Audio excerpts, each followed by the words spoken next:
예, 이제 건강경 드디어 마지막 시간인 것 같습니다. 저번에 몇 조까지 했죠?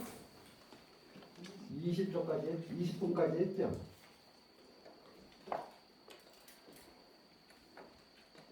예, 21분 잠시 건강경을 한번 공부해보 돌아보면은 건강경에서 또 우리한테 알려주고자 하는 게 무주상 아닌가요, 결국은? 무주상인데 처음에 나오는 게 그냥 무주상하면 상에 머물지 마라. 그러면 건강경을 오래 독청하신 분도 그러면 이 상이 무엇이냐? 상이 뭔데 자꾸 상에 머물지 말라고 얘기하느냐 할 때 그러면 뭔지는 알아요. 그런데 이게 잘 명확하게 이렇게 좀 설명해 달라고 하면 좀 헷갈리죠. 그래서 건강경에서 건강경 경전 내용을 빌려서 하면 이게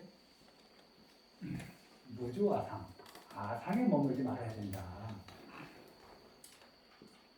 무주인상, 인상에 머물지 말아야 된다. 또 뭐 있죠? 중생상, 중생상에 머물지 말아야 된다. 수자상에 머물지 말아야 된다. 법상에 머물지 말아야 된다. 비법상에 머물지 말아야 된다. 이거는 일단은 기본적으로 자기하고 관계된 거라고 보시면 돼요. 자기하고 관계된 거라고.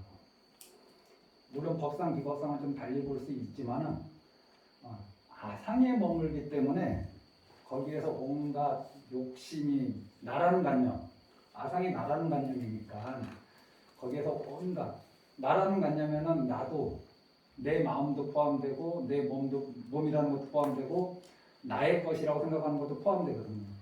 그거 전부 다 나하고 관계된 거니까. 그래서 그것이 견고하면 견고할수록 욕심이 생기는 거죠. 가지고 있는 거는 계속 가지고 있고 싶고, 가지고 있지 않은 것은 가지고 싶고, 그래서 가지고 있는 것을 계속 가지고 싶은 거, 남한테 주기 싫고 계속 가지고 싶은 거, 그러니까 이 결과는 어떻게 되냐면 인색하게 돼요. 인색하게.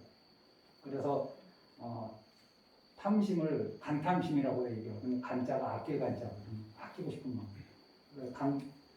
간은 아끼는 거. 이미 가지고 있는 것을 아끼는 거. 탐은 아직 없는 거에 대해서 욕심을 부리는 거. 이게 간탐이라고 그러거든요. 그런데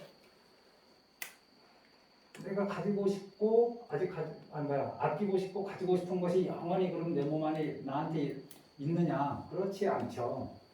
그렇기 때문에 여기하고 당연히 간탐심이 있으면 분노라는 이게 자동으로 연결됩니다. 내 마음대로 안 되니까. 이 분노라는 말 속에는 우울도 포함되고 내 마음대로 안 되면 우울해지잖아요. 진짜 뭐 화도 되고 이 안에 밖으로 화가 확 뻗쳐나오는 거야. 그거는 안으로 막 침체된 거. 이게 전부 다 이 분노 안에 들어가는 거예요.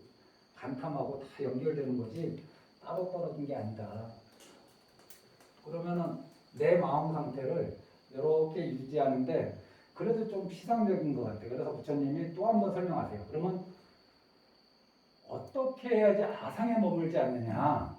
그래서 무주 색, 무주 성, 무주 향, 무주 미, 무주 촉, 무주 덕. 내 눈으로 보이는 그 대상 경계에 머물지 않는 것. 이것이 아상에서 벗어나는 첫걸음이에요. 우리 눈에 보이는 것 때문에 내 눈에 보이는 것들은 사람일 수 있고 가족일 수 있고 물건일 수 있잖아요. 그거 보기 때문에 한 생각이 일어나는 거 아닌가요? 보여지는 거에 끌려다니니까. 그래서 내 눈에 보이는 그 어떤 것에도 머물지 않는 거. 내 귀에 들리는 그 어떤 소리에도 머물지 않는 거. 내 코에 들어오는 그 어떤 향기에도 냄새에도 머물지 않는 거. 내 입에 들어오는 그 어떤 맛에도 머물지 않는 거. 이거 맛집 같은 거 안 찾아다니고 수행하는 사람들은 그냥 내 앞에 놓인 거 그거 그냥 감사한 마음으로 먹을 뿐이지 뭘 찾아다니질 않아요. 내 몸에 좋은 촉감을 주는 것을 찾아다니지 않아요. 나쁜 촉감을 피하려고 하지도 않고 내 마음에서 떠오르는 온갖 생각들에 머물지 않죠. 이게 이제 여기서부터 이제 우리 금강경 공부가 시작되는 겁니다. 그럼 이렇게 하면은 마음이 고요해지잖아요. 적정해지고 고요해지고 적정해지니까 이 상태를 선정이라고 보면 돼요. 그럼 여기에서만 머무르고 말면 이건 이제 소승의 수행법이라고 해요. 자기의 해탈을 위해서. 근데 여기서 머무는 게 아니죠. 응무소주 이생기심. 그 마음을 내라 그래요. 그 마음을 내라는 것 중에 금강경에서는 보시를 대표적으로 많이 얘기하시죠. 자기 마음을 고요히 하는 거에서 멈추지 마라. 마음을 내야 된다. 그게 대승보살이 성문들하고 차이 나는 거예요. 마음을 내는 거예요. 마음. 머무는 바 없는 상태에서 끝나는 게 아니라 거기서 마음을 내는 거예요. 그건 한 생각이 아니죠. 번뇌가 아니라. 그리고 인욕도 한번 나왔죠. 인욕선인 예를 들면서. 그 다음에 부처님이 여러 가지 비유를 주셔서 중생을, 그러니까 국토를 장엄하는 것, 그 다음에 중생을 제도하는 것, 이러한 마음을 내는 거예요. 그런 마음을 내되 또 다시 응무소주, 머무는 바 없이 보시하되 보시하고 나서 다시 응무소주 해야 되고, 이게 계속 쌍으로. 그러면은 요거는 지혜라고 봐야죠. 지혜의 영역이라고. 요거는 또 사마타의 영역이라고 그러고, 요거는 위파사나의 영역이라고 하고. 근데 대승 위파사나이기 때문에 초기 불교 위파사나하고 완전히 다릅니다.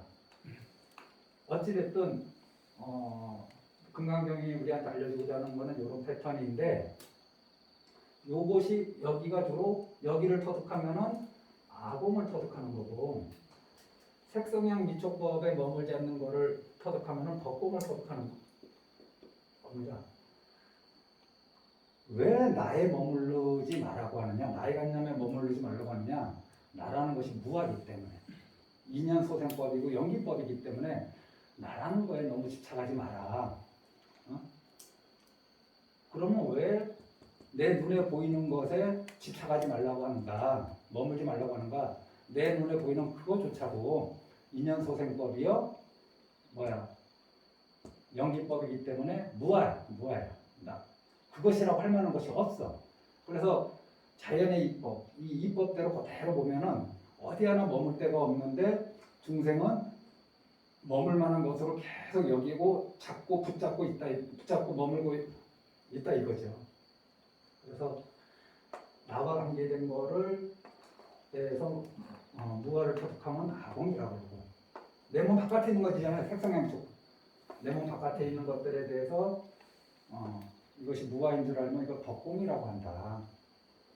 이게 이제 금강경이 우리한테 지금까지 알려주는 거예요. 이런 마음으로 가정생활하고, 이런 마음으로 회사생활하고, 이런 마음으로 이 사바세계를 살아가라는 거죠. 그러니 부처님이 법을 설하신다 할 때 설하신 바가 없다고 하는데, 부처님이 중생을 제도하는데 제도된 중생이 없다고 하는데, 근본 이치에서 보면 다 무하기 때문에 그래요. 다 무하기 때문에. 그래서 내가 법을 설했다라는 관념이 없으니까 아공이고, 설할 만한 법이 없다고 생각하니까 법공이고, 내가 중생을 제도했다는 관념이 없으니까 아공이고, 중생이라는 것 자체도 인연소생법이라고 해서 이것도 무아인 줄 아니까 이건 법공이고, 내가 국토를 장엄했다는 관념이 없으니까 아공이고, 국토라는 것도 인연소생법이야. 일합상이야. 전부 다. 그래서 거기에도 국토라고 할 만한 것이 없어. 그것이 공한 줄 알아. 그러니까 그것이 법공이 되는 거죠. 그래서 아공과 법공을 같이 이것이 아공이다, 이것이 법공이다라고 명확하게 얘기는 안 하셨지만은 이렇게 나누어서 계속 설명을 해주시고 계셨다.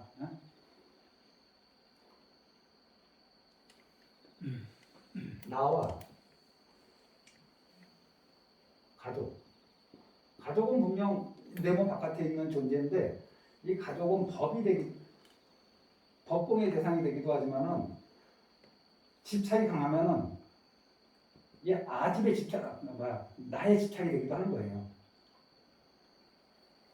아공을 모르면은 가족은 완전히 나하고 불가분의 관계가 되어버리잖아요. 떨어질 수 없는.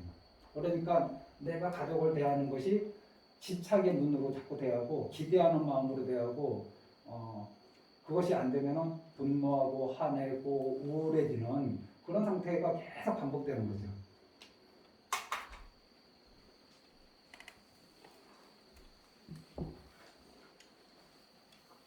설한 바의 법이 없다고 해서 정말 설하신 것이 없는가? 얻은 바의 법이 없다고 해서 정말 그럼 깨달음이 없는 것인가? 이런 건 아니라는 거예요. 비설소설은 제가 25분인가? 25분 268쪽 한번 펴보세요. 269쪽이지? 폈어요? 여기 하무 소화분 나오죠? 하무 소화분. 이게 하무 소화분인데 우리 두 분 오랜만에 오셔서 집에서 강의 들으셨어요?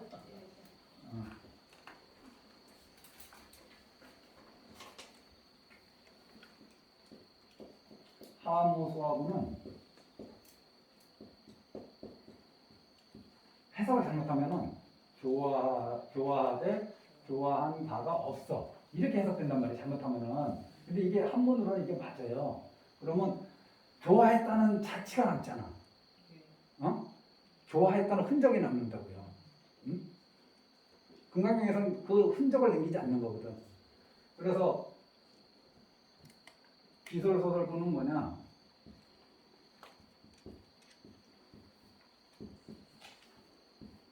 이 설은 여기에 능자가 들어가야 된다고 제가 말씀드렸어요. 능설소설이 아니다. 설하는 주체도 설해진 바의 법도 정해진 것이 없다. 설한 주체도 무하고 설해진 법 자체도 무아야. 그래서 설도 소설도 아니다. 이렇게 얘기해야 돼요. 대신 우리 상식에 이해하기 쉽게 말하기 위해서는 어떻게 하냐? 그래서 부처님은 설하되 설함이 없고 설함이 없으시되 설함이 없는 상태에서 설하시고 이렇게 얘기하신단 말이에요. 설명을. 근데 한무소화분도 교화하되 교화한 바가 없어요. 그럼 교화한 바가 없으면서는 자체가 털어졌는데 교화가 남았잖아요. 이제 앞에가 찌꺼기가 남았단 말이에요. 그래서 이것도 비화 소화분으로 이해를 하셔야 된다.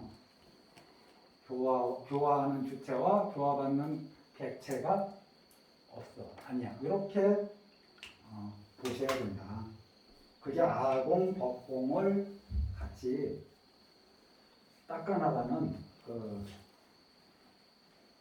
가정이고 경지다. 이렇게 말씀드리겠습니다. 자, 21분 읽어보겠습니다.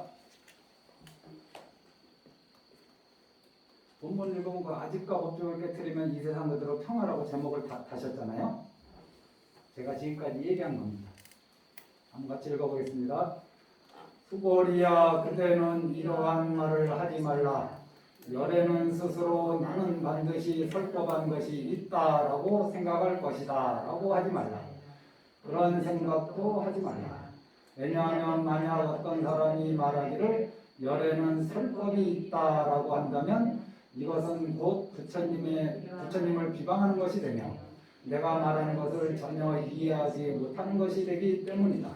수고리야 설법한다는 것은 설할 수 있는 법이 없고 그 이름이 설법일 뿐이니라. 저는 이거 맞지만 이게 발음이 잘 안 되세요 항상.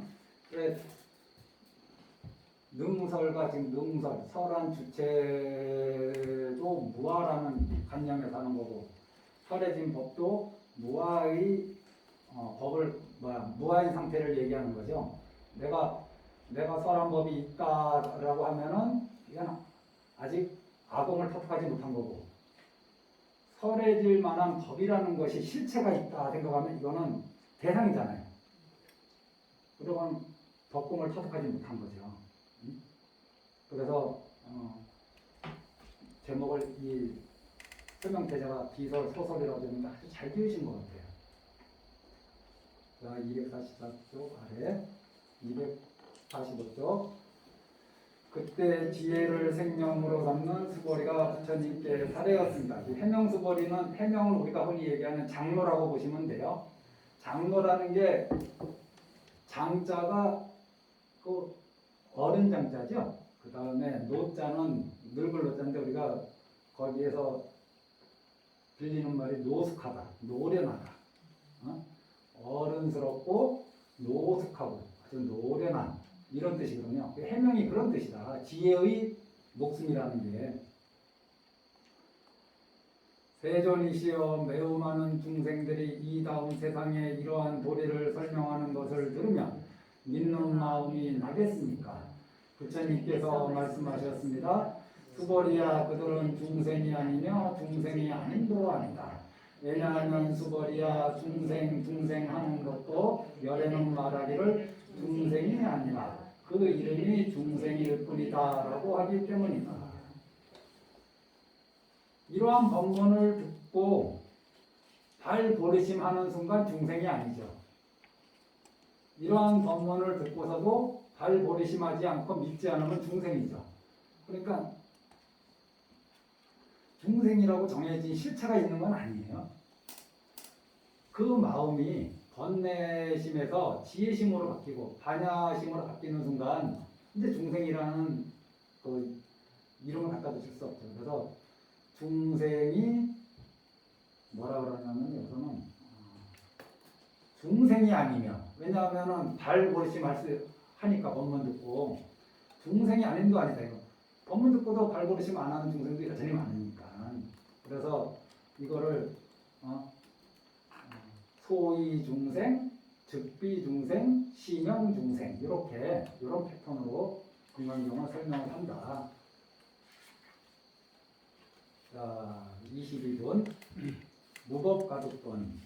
지금은 이제 설하신 거에 대해서 말씀하셨고 지금은 얻을 만한 법이 없다.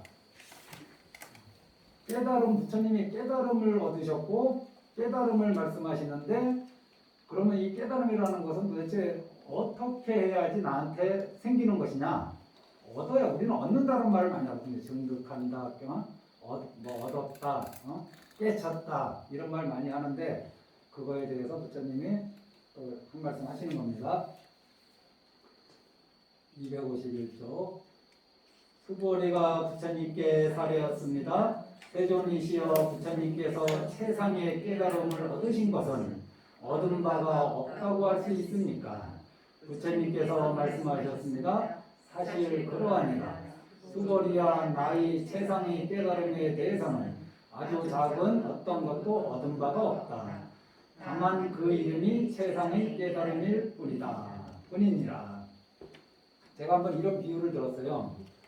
깨달음은 밖에서 구해지지 않는다는 건 이제 많이 들으셨죠? 색성향 미촉법에서 깨달음이 구해지지 않아요. 그런데 색성향 미촉법을 또 떠나서 깨달음도 구해지지 않는다고 얘기하십니다. 깨달음은 밖에서 구할 수 없어. 그러면 어디에서 구하라는 거예요? 안에서 구하라는 거잖아요. 안에서 구한다는 거는 없는 거를 만들어내는 게 아니라 지금까지 내가 알지 못했던 거를 알면 되는 거 아닌가요?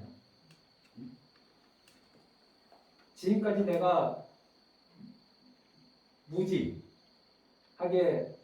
살았다면 탐진치에 눈이 멀어서 가려서 번뇌심으로 살았는데 탐진치를 버리니까 번뇌가 살아있죠. 그러면 그 자리가 바로 깨달음의 자리다. 무슨 깨달음의 자리가 어떻게 생기는 게 아니라 그냥 탐진치가 없으면 그 자리가 깨달음의 자리죠. 그러니까 이것은 깨달은 자는 있긴 있는데 무엇을 얻었다, 얻지 못했다 이러한 언어적인 설명에 범주에 들어가지 않죠. 제가 그래서 한번 안에서 구한다는 것은 원래 본래 내 안에 있었던 건데 내가 그것을 알았다고 해서 얻었다라고 얘기할 수 있느냐.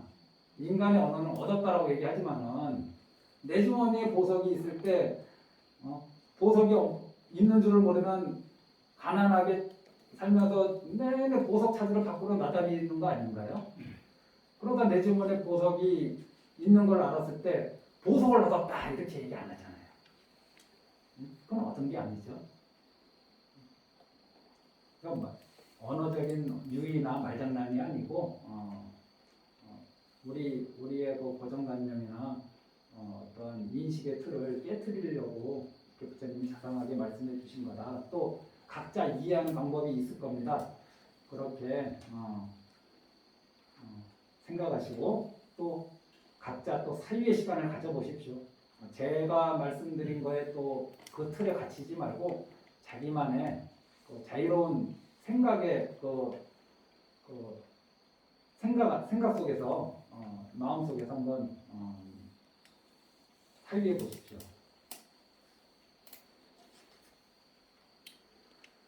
23분이 뭐냐? 정심행성분. 그래, 지금까지 비설소설, 설암마도 없고, 그러니까 설암 주체도 없고, 설암 부처님도 없고, 설해진 법도 없어.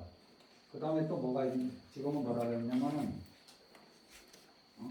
법도 뭐 얻을 만한 법이 없어. 그러면 이제 그럼 어떻게 하라는 건가? 우리한테 이런 또 좀 약간의 그 황망함, 헷갈림이 생길 수 있죠. 그래서 이제 부처님이 또 멈칫할까봐 또 이렇게 말씀해 주십니다. 257쪽. 또 수고리야. 이 도리는 평등에서 높고 낮음이 없다. 이것이 이름이 세상의 깨달음이다. 나도 없고 남도 없고 중생도 없고 스님도 없는 경지에서 여러 가지 선법을 닦으면 곧 세상의 깨달음을 얻으리라. 이것이 참 중요한 말이에요. 그 원문 한번 볼까요? 부차 수벌이 또 수벌이야 시법 평등. 이 법이 평등해. 평등하다는 게 똑같다는 게 아닙니다. 평등이라는 거는 불교에서 얘기할 때 평등은 똑같다는 게 아니에요. 단명하는 사람도 있고 장수하는 사람도 있고 부자인 사람도 있고 가난한 사람도 있고 인덕이 많은 사람도 있고 박복한 사람도 있죠. 그것이 평등이에요. 왜 평등하냐? 누구한테 뭘 일부러 더 주는 게 없이 자기가 딱 그만큼 했기 때문에 그만큼 받는 거거든요. 이것이 진짜 평등한 거죠. 진짜 평등한 거는 노력하지 않은 사람과 노력한 사람을 똑같이 대해주는 게 평등한 게 아니에요. 노력한 사람은 노력한 그 값을 받는 거고, 노력하지 않은 사람은 거기에 맞는 또 값을 받는 거고, 나쁜 짓을 한 사람은 거기에 맞는 값을 받는 거고, 착한 일을 한 사람은 거기에 맞는 값을 받는 거. 이것이 고와도 없고 높고 낮음도 없는 거죠. 평등하죠, 이것이. 만약에 그것이 무너지면 그게 평등하지 않은 거죠.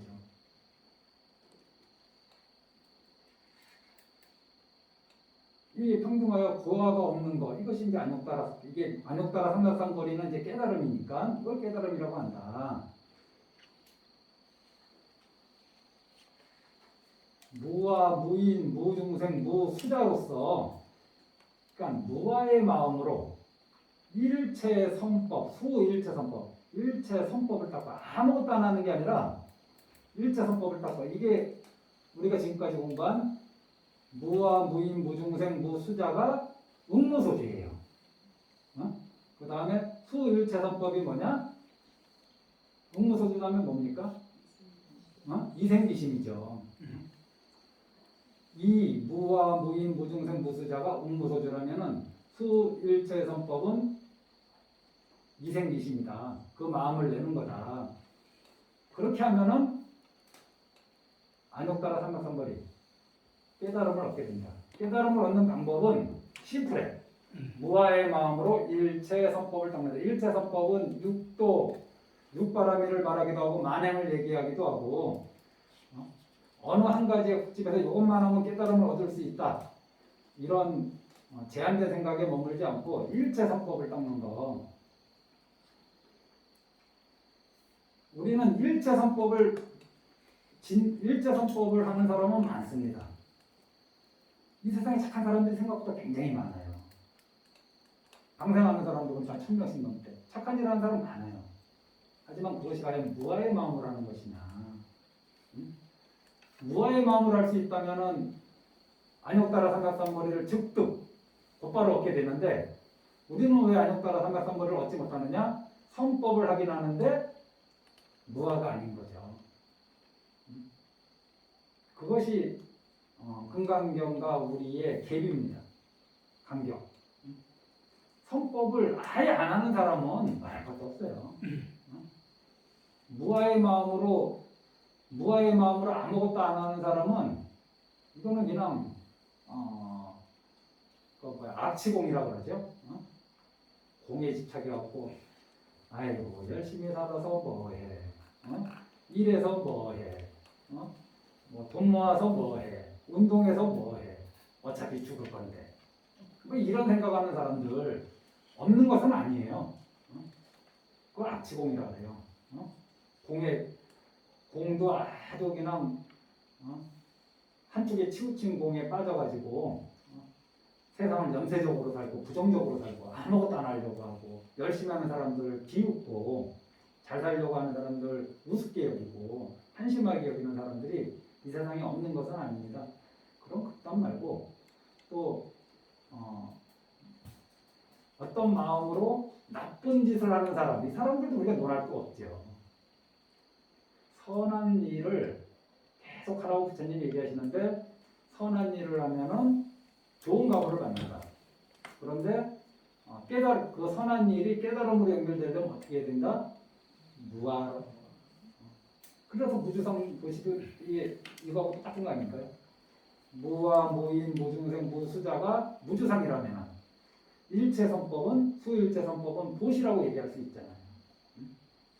똑같은 말씀을 계속 반복해서 말씀해 주신다. 글자를 바꿔서 24분 복지무비분 복가지에는 비교할 수 없다. 부처님의 경계죠. 여기 있는 사람들 보고 지혜로 여기 있는 분들한테 오늘 당장 깨달음의 길과 100억 오징어 게임이 얼마 나왔죠? 450매력이더라? 난 아직 안 봤는데 뭐 500억이라고 해요. 깨달음의 길과 500억의 그 현금이 있을 때 무엇을 선택할 것인가? 여기 있는 분들이 나는 과연 진짜 500억을 버리고 당장 내가 500억을 선택하면 내 통장에 바로 500억 싸준다고 할 때 수익용사들은 뭘 선택할 것 같아요? 일단 500억 받고 깨달음의 길도 한번 가볼까. 근데 500억을 포기하고 깨달음의 길을 갈 생각은 잘 안 할 거예요. 이게 금강경과 우리의 또 객이라고 말씀드려요. 자, 한번 읽어보겠습니다. 그런 마음으로 수보리야 예컨대 3천, 4천 세계에 있는 산 중에서 제일 큰 산인 수미산만한 금은보화의 무더기를 가지고 만약 어떤 사람이 널리 고시하였다 하자. 그리고 또 다른 어떤 사람은 이 다냐바라밀경에서 내 글귀의 개성만이라도 받아가지고 읽고 외우고 남을 위해 해설하여 준다면 앞의 금은보화로서 고시한 복덕으로는 100분의 1에도 미치지 못하며 100천만억분의 1에도 미치지 못하며 어떤 산수와 비유로도 미치지 못하느니라. 어떤 곳에서 두 가지 모임이 있어요. 한쪽에 가면 500억을 준다고 하고 한쪽에 가면은 금강경에 사고기를 설해 준다고 해요. 어디 가실 거예요? 500억이라는 돈이 많은 돈이 아니에요. 사실 이 비유에 의하면은 3천, 4천 세계를 칠보로 가득 채워 보시한다 하니까 삼천대천세계를 칠보로 가득 채워서 보시하는 자리에 가시겠습니까? 아니면은 금강경 사국에 설법하는 자리에 가시겠습니까? 가슴에 손을 넣든지 발을 대든지 자기 자신, 현재 자기 자신을 한번 돌아보세요. 내가 정말 금강경에 가까운 사람인가 현재. 나는 금강경에 가까운 사람으로 살고 싶은데 막상 그런 선택이 나한테 주어진다면은 500억을 준다는 모임에 삼성만 하면 500억 줄게. 삼성만 하면 금강경의 사고계를 설명해 줄게. 어느 자리에 갈 것인가. 설산동자가 깨달음을 얻기 위해서 절벽에서 뛰어내린다 하잖아요. 그게 비유지만 그게 저한테 가능한 일일까? 응? 먼저 의심이 확 들겠지. 사기꾼이라고 생각합니다. 그러니까 이게 금강경 보면서 내 자신을 한 번씩 돌아보시라고 계속 말씀드립니다. 경전의 뜻을 이해하는 것은 첫 번째고 그것이 자기 현재 공부 수준에 얼마큼 돼 있는지. 만약에 저한테 500억 삼성만 하면 누구나 500억 준다. 삼성만 하면 누구나 금강경 사고계를 수지 복송하는 이 자리에 가면 금강경 사고계에 대한 해설을 해준다. 저보고 그러면 여의 스님 어디 갈 거예요? 그러면은 제가 뭐라고 대답하겠어요? 25분 사무 소화분 교화대 교화하는 바가 없다. 이거는 교화하대라고 이렇게 해석하니까 자치가 남는 거야. 흔적이 남아. 그래서 교화하는 부처님도 교화받는 중생도 없다. 그래서 이걸 비화 소화분 이거로 똑같이 이해하시는 게 좋다. 자치가 남으면 안 돼요. 금강경은 자치를 털어내는 거지. 271 수고리야 그대는 어떻게 생각하는가? 그대들은 열애가 나는 반드시 중생들을 제도한다라고 생각하리라는 말을 하지 말라. 수고리야 그런 것은 생각도 하지 말라. 왜냐하면 실은 중생이 있어서 열애가 제도하는 것이 아니기 때문이다. 만약 중생이 있어서 열애가 제도한다면 열애가 곧 나와 남과 중생과 수면이 있는 것이니라. 느낌이 좀 오시는 거예요. 응? 내가 중생을 제도한다 생각하면 이거는 아공을 아직 모르는 거죠. 여러 번 말씀드렸지만은. 그리고 내가 제도할 중생이 있다.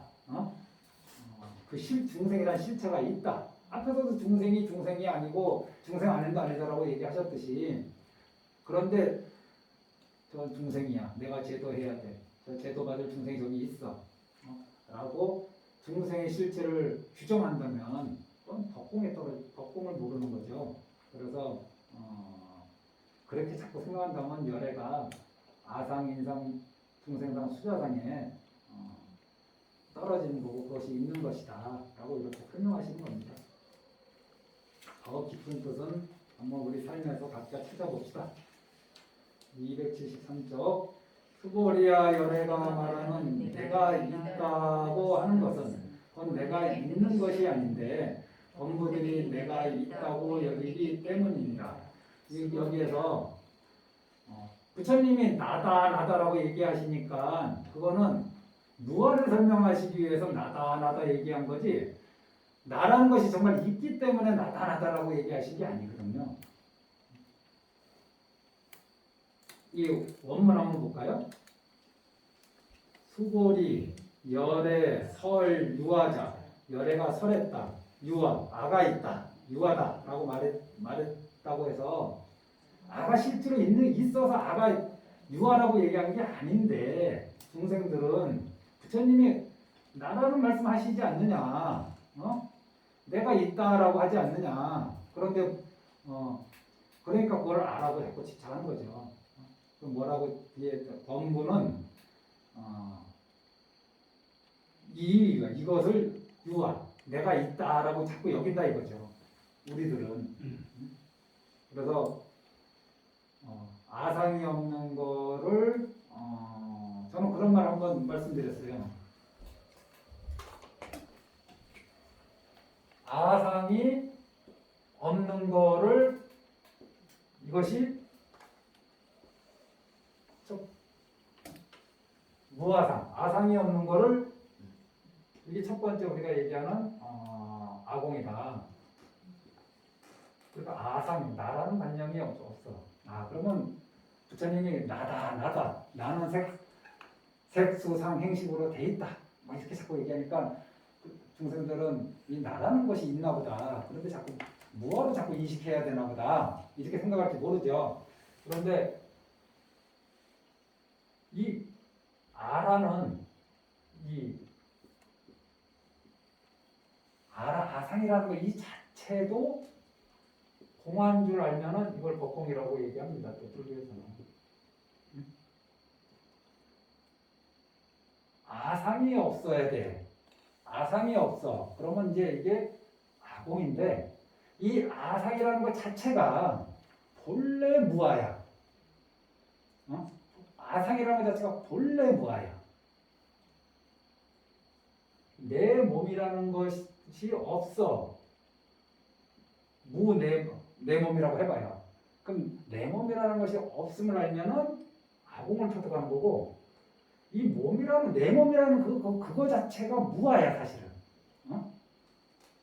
내 몸이라는 것 자체가 무아야. 이걸 법공이라고 해요.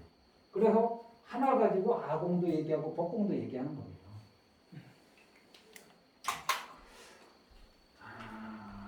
제가 잘 모르니까 설명하는데 제가 많이 힘이 듭니다. 이해를 한번 제가 설명드린 거를 참고해서 한번 그 이해 시간을 가져보시고 좀 부족하면 다른 어른 스님들한테 한번 여쭤보십시오. 그래서 좀 제가 몰랐던 부분이 있으면 저한테 나중에 또 다시 알려주시고요. 수고리야 범부라는 것도 예래가 말하기를 범부가 아니다. 그 이름이 범부일 뿐이다 라고 하였네요. 범부라는 말은 중생이란 말하고 똑같은 말이니까 범부가 아니요 범부가 아님도 아니다. 이 말 아닌가요? 이거는 소위 범부, 즉비 범부, 시명 범부. 범부라고 정해진 어떤 고정된 것이 있지를 않아요. 다 인연소생법이기 때문에. 다음은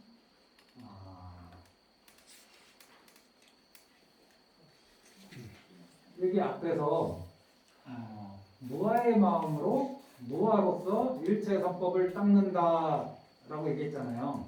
그러면 이제 안욕따라 삼각선거리를 얻는다. 근데 일체선법을 닦는 것이 무엇이냐? 바로 중생을 도와주는 거예요. 자기한테만 해당되는 걸 닦는 거를 일체선법을 닦는다고 얘기 안 해요. 일체선법이란 뭐냐? 중생을 제도하는 거예요. 중생을 제도하는 데 있어서 수많은 방법들이 있잖아요. 자기를 제도하는 방법은 무엇이냐? 무아상, 무인상, 무중생상, 무수자상의 이 길을 계속 가는 거예요, 자기가. 중생을 제도하는 건 무엇이냐? 일체선법을 멈추지 않고 계속 하는 거예요. 그것이 도시이든 인욕이든. 그래서 바로 교화라는 말이 그래서 나오는 겁니다. 일체선법을 닦는 게 무엇이? 일체선법을 닦는 게 바로 교화예요. 이게 쭉 연결돼요. 글자만 바뀌어가면서.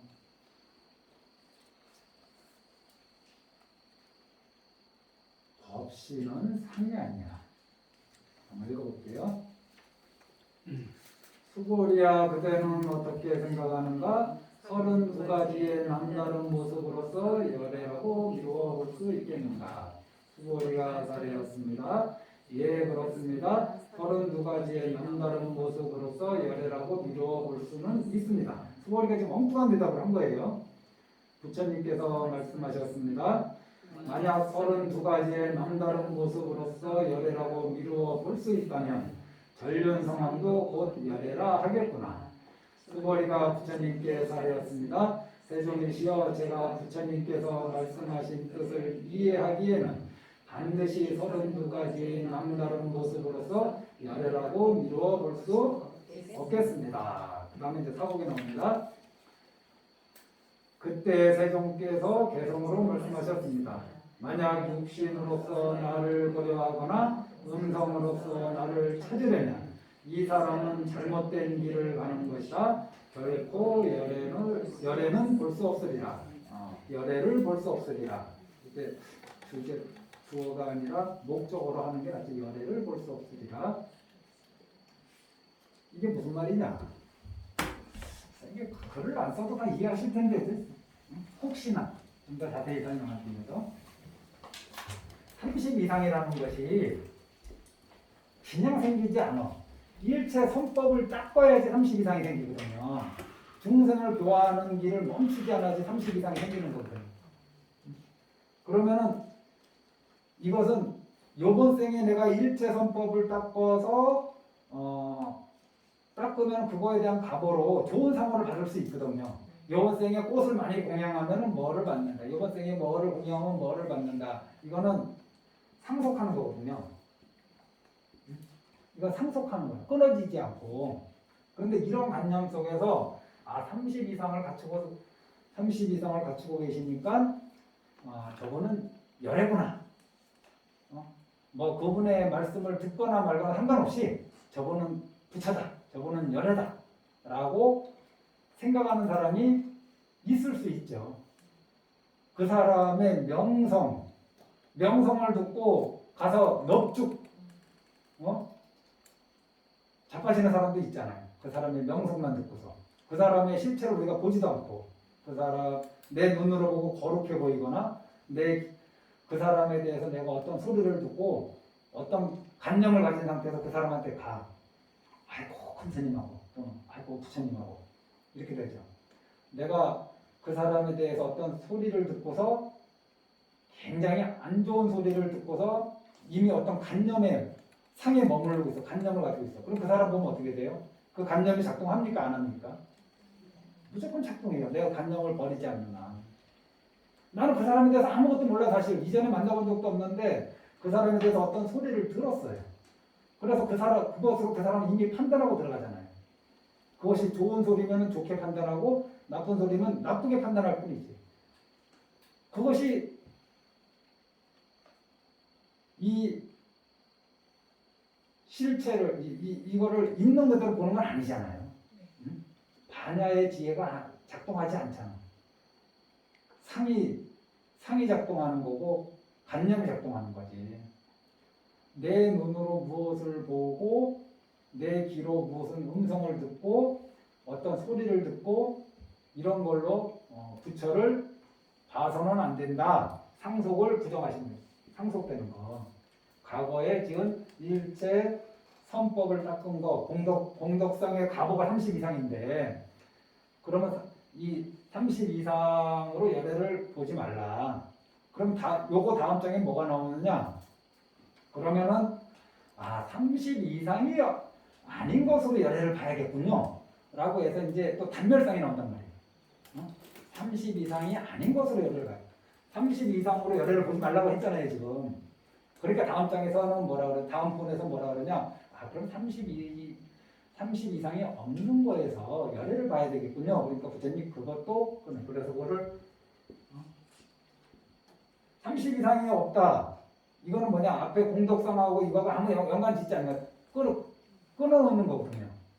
30 이상이 있다는 거는 이어진다는 거거든요. 과거에 공덕을 지어서 지금 30 이상을 받은 거야. 그거를 부처님이 그렇게 보면 안 된다. 그렇게 열애를 찾으면 안 된다. 그러면 30 이상이 없어. 그럼 과거에 어떤 공덕을 지어도 30 이상으로 나타나지 않아. 이렇게 생각할 수 있다는 거죠.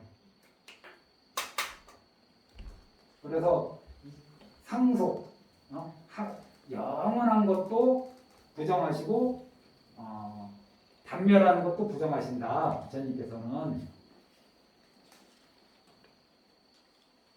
여기 계신 분들도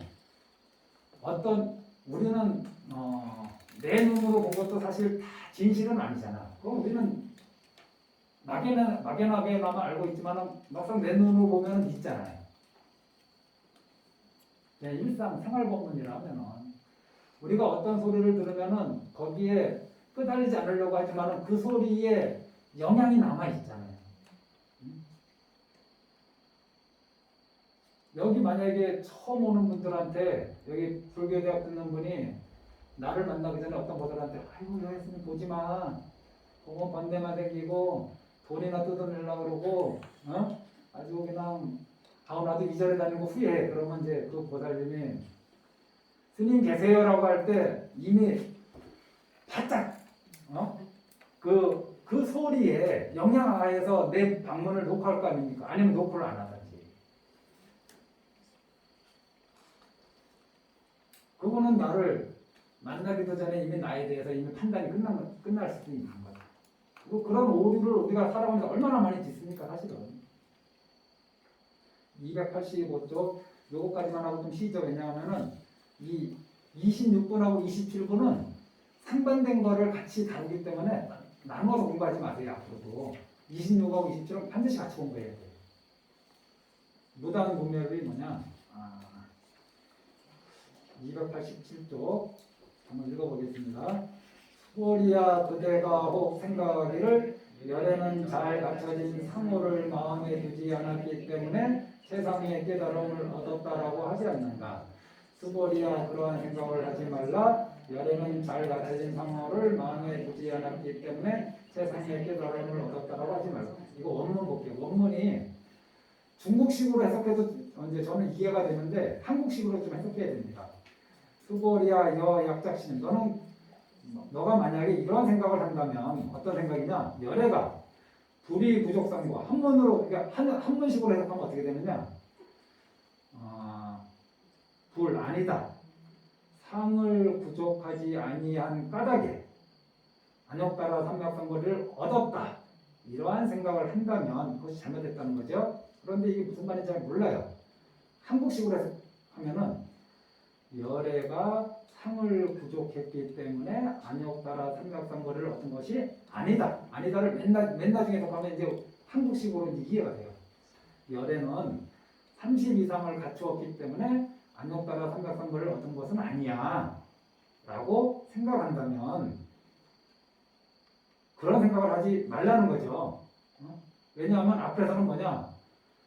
30 이상을 열애가 갖추었기 때문에 30 이상을 갖춘 것으로 열애를 볼 수 있느냐 그러니까 수부리가 처음에는 볼 수 있다 이렇게 해놓고 한 말씀 하시니까 아이고 부처님 제가 부처님 말씀 뜻을 이해하기로는 30 이상 갖춘 것으로는 열애를 볼 수 없습니다 라고 다시 반대로 대답을 해주셨잖아요. 올바르게. 그러니까 30 이상으로 열애를 볼 수 없다. 그러니까 이 다음 장에서 뭐라 그러냐면 그러면 30 이상을 부족하였기 때문에 안욕따라 삼각상거리를 얻은 것은 아니구나 라는 이런 생각을 할 수 있잖아요. 이게 좀 그래서 이거는 단멸상이라고 해요. 이거를. 앞에는 단멸상하고 반대되는 거 이해되셨죠? 아니면 말고 이게 양쪽을 같이 하는 거예요. 음성으로서 열애를 구하지 말라 그랬잖아요. 그러면 음성이 아닌 것에서 열애를 찾아야겠구나 라고 생각할 수 있잖아요. 그것도 틀렸다 이거예요. 모양으로 열애를 보지 말아라. 그러면 모양으로는 무조건 열애를 보면 안 되는구나 라고 생각하잖아요. 한쪽에 또 생각이 꽉 막혀버리잖아. 그러니까 모양으로 열애를 찾을 수 없다 라는 생각도 하지 말라 이거예요. 이게 저거랑 똑같은 유사한 말입니다. 있는 것도 아니고 없는 것도. 있습니까? 없다. 없습니까? 있다. 이게 무슨 말인지 이해가 되는지 모르겠어요. 있는 것도 있습니까? 아니야. 있는 것이 아니야. 그러면 없는 것입니까? 그럼 없는 것도 아니야. 인간의 언어로 이거를 더 풀이해서 설명할 방법이 있나요? 이 상태를. 우리 생각으로 이거를 정리해낼 수 있는가요? 상호로서 여대를 볼 수 있으니까 상호로 여대를 볼 수 없어. 그럼 상이 없는 거에서 여대를 봐야 하니까 상이 없는 곳에서 여대를 찾는 것도 잘못된 일이야. 그렇지 않나요? 우리의